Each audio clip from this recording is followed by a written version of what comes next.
प्रिय दोस्तों नमस्कार, आपका हार्दिक स्वागत है।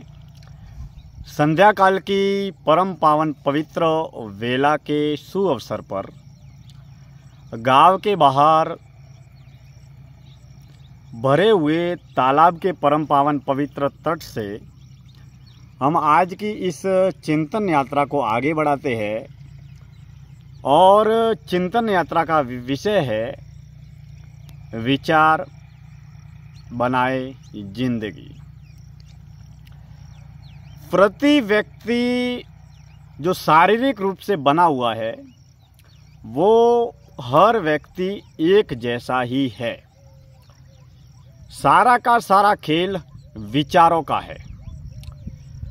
अब विचार सकारात्मक भी होते हैं और नकारात्मक भी होते हैं। आज हम उन विचारों के जन्म की गहनता और गहराई को समझते हैं कि किस तरीके से विचार का जन्म होता है और किस तरीके से विचार जन्म लेकर विचार आगे बढ़ता है और फिर विचार का समापन होता है, विचारों का विराम लगता है और विचार के बाद विचार, विचार के बाद विचार, विचार के बाद विचार, इस तरीके से ये विचारों की अनंत यात्रा लगातार आगे बढ़ती रहती है। अब 24 घंटे में इंसान जब भी सोता है तब वह निर्विचार होता है, लेकिन नींद की निद्रा अवस्था में भी व्यक्ति स्वप्न की अवस्था में जाकर विचारों की यात्रा को आगे बढ़ाता है। अब अगर इस विचारों की यात्रा को मन में उठने वाले तमाम तरह के विचारों को लेकर कौन सा विचार अच्छा है, कौन सा बुरा है, कौन सा विचार मेरे को लाभ प्रदान करेगा, कौन सा विचार मेरे को हानि प्रदान करेगा, किससे मेरे को नफ़ा होगा और किससे मेरे को नुकसान होगा, इसका जो मूल्यांकन, समीक्षा या निर्णय जो करता है या विचार कौन सा अच्छा है कौन सा बुरा है, इसकी जो निर्णायक भूमिका अदा करने वाले किरदार का नाम है, उसका नाम है बुद्धि। मन का कार्य है केवल विचार करना और बुद्धि का काम है किए हुए विचार पर निर्णय लेना कि कौन सा विचार अच्छा है कौन सा विचार बुरा है।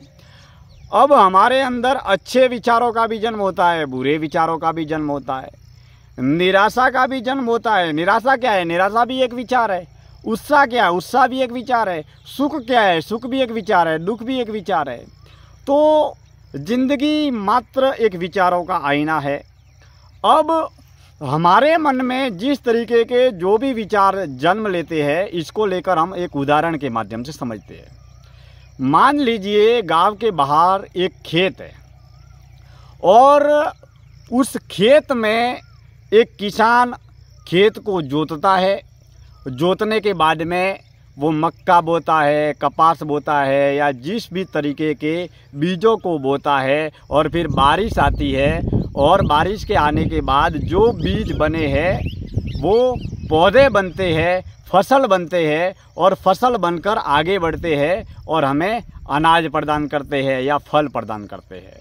इसके लिए वो किसान क्या करता है कि खेत की निराई गुड़ाई करता है, खेत को जोतता है, फिर सींचता है, फिर बीजों को बोता है और बीजों को बोने के बाद में जो बीज होते हैं या जो फसल होती है, जो फसल उगती है, उसके पास में जो भी खरपतवार होते हैं यानी कि अनावश्यक जो पौधे उगते हैं उसका वो नाश करता है, उसको काटता है और जो बीज जो बोया है उसके संवर्धन के लिए उसको खाद देता है, पानी देता है, उसकी जड़ों पर ये जो मिट्टी डालता है। इस तरीके से एक अनाज पैदा होता है और इसके बाद में वो फसल आगे बढ़ती है और हमें अनाज मिलता है, जिसके ज़रिए फल मिलता है और उसके ज़रिए वो किसान लाभ कमाता है, क्योंकि वो उस खेत में वो खेत मात्र अनाज को आगे बढ़ाने के लिए है, अनाज को बोने के लिए है और फसल को प्राप्त करने के लिए है। अब इसी उदाहरण को हम एक अन्य उदाहरण के जरिए भी समझते हैं कि एक बंजर ज़मीन है या फिर पहाड़ है और उस पहाड़ पर किसी भी तरीके का कोई भी बीज नहीं बोया गया है, जैसे ही बारिश आती है तो वहाँ पर खरपतवार भी उगते हैं, बबूल भी उगते हैं, कंकड़ पत्थरों के बीच अलग अलग तरह की घास उग आती है, और वो भी गैर जरूरी घास होती है जिसकी कोई आवश्यकता नहीं होती, जो पृथ्वी के धरती के गर्भ में होती है। जो खरपतवार होते हैं, जो गैर जरूरी अनावश्यक रूप से पौधे होते हैं, वो स्वतः उग जाते हैं बारिश के गिरते ही। तो ठीक उसी तरीके से हमारे मन में विचारों की उत्पत्ति भी वैसे ही होती है कि हम हमारे मन में अच्छे विचार, सकारात्मक विचार, अच्छी आदतें, अच्छे कार्य करके अगर हम सकारात्मक विचारों को जन्म देना चाहते हैं तो हमारे मन में अच्छे कर्मों के बीजों को बोना होगा। और अगर अच्छे कर्मों के बीजों को बोएंगे तो जैसे कर्म करेंगे वैसे स्वतः विचारों का जन्म होगा, और जैसे विचारों का जन्म होगा वैसे ही कर्म का निर्माण होगा, और जैसे कर्म का निर्माण होगा वैसे ही विचारों का जन्म होगा, क्योंकि कर्म और विचार दोनों एक दूसरे के पूरक है। वरना अपने मन में, बुद्धि में, दिल में, दिमाग में जिस तरीके से पहाड़ पर खरपतवार उग जाते हैं, बबूल, खेजड़ी के कंटीले पेड़ पौधे उग जाते हैं जो गैर जरूरी होते हैं और उनकी कोई उपयोगिता भी नहीं होती, तो हमारे मन में भी ऐसे विचारों का जन्म होता रहता है। सकारात्मक विचारों का भी जन्म होता है, नकारात्मक विचारों का भी जन्म होता है। लेकिन सकारात्मक विचारों को जन्म देने के लिए, सकारात्मक विचारों का जो पौधा है उसके संवर्धन के लिए, उसको आगे बढ़ाने के लिए, उसकी निराई गुड़ाई सिंचाई के लिए, उसको सत्संग का, अच्छे लोगों का, अच्छी किताबों का, ज्ञानी ध्यानी लोगों के संपर्क का और अच्छे सकारात्मक विचारों का, अच्छे वातावरण का, अच्छे ज्ञान का खाद पानी हमें देना पड़ता है।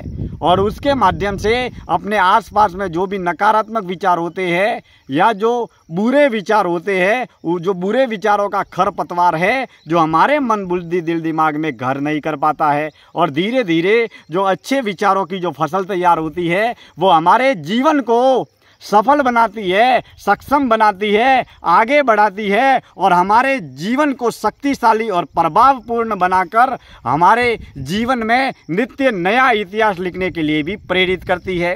तो मेरे मित्रों, मेरे दोस्तों, सारा का सारा खेल विचारों का है। हम विचारों की गहनता और गहराई को समझें, क्योंकि जितना हम विचारों की महत्व को समझेंगे उतना ही जीवन में आगे बढ़ पाएंगे। जो भी कार्य करते हैं वो कार्य करने से पूर्व विचारों का जन्म होता है, और वो विचारों का जन्म कई महीने पूर्व, कई दिन पूर्व या कई साल पूर्व हो जाता है। इसको एक छोटे से उदाहरण के माध्यम से समझते हैं कि मान लीजिए कोई व्यक्ति आज अगर आत्महत्या करने जा रहा है और आज उसने आत्महत्या करने की सोची और आत्महत्या रूपी विचार जो है वो कर्म में बदल रहा है। वो आज अगर इस वक्त आत्महत्या करने जा रहा है तो आज वो कर्म के रूप में, घटना के रूप में, प्रायोगिक रूप में वो व्यक्ति आत्महत्या कर रहा है। लेकिन आत्महत्या करने के विचार का जन्म आज से कई साल पूर्व, कई महीने पूर्व या कई दिन पूर्व हो चुका होता है। वह विचार धीरे धीरे घर कर जाता है और वो धीरे धीरे व्यक्ति उस विचार की सजगता और सतर्कता पर ध्यान नहीं देता है और धीरे धीरे उन विचारों का, नकारात्मक विचारों का, निराशावादी विचारों का, अकर्मण्यतावादी विचारों का धीरे धीरे मन में घर कर जाते हैं और उसके बाद में उस विचार को व्यक्तिगत रूप से, प्रायोगिक रूप से वह विचार फलित होता है और घटित होता है। मेरे कहने का तात्पर्य यह है कि हमें हमेशा विचारों की सजगता को समझना चाहिए। जितने जागरूक, सतर्क, सचेत हम कर्म और कर्म फल को लेकर है, उतने ही हमें विचारों की सजगता को भी समझना चाहिए और युवा पीढ़ी को, समाज को विशेष रूप से सकारात्मक, सात्विक और सतोगुणी विचार करने के लिए, समझने के लिए प्रेरित और जागरूक करना चाहिए।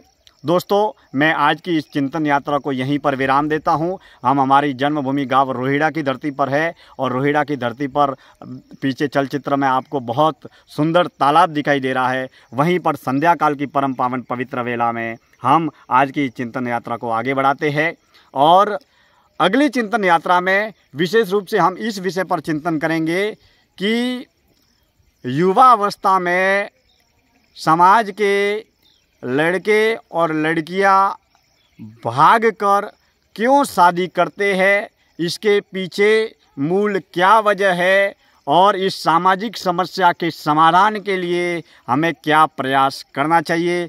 अगली चिंतन यात्रा में इस विशेष रूप से सामाजिक चिंतन पर हम चर्चा करेंगे, मंथन करेंगे और चिंतन करेंगे। मैं दिनेश्वर माली आप सभी का तहे दिल से हार्दिक आभार व्यक्त करता हूं। आप हमारे YouTube चैनल से सदैव जुड़े रहे। आपके मार्गदर्शन का, सलाह का, सुझाव का हम सहर्ष स्वागत करते हैं। बहुत बहुत धन्यवाद।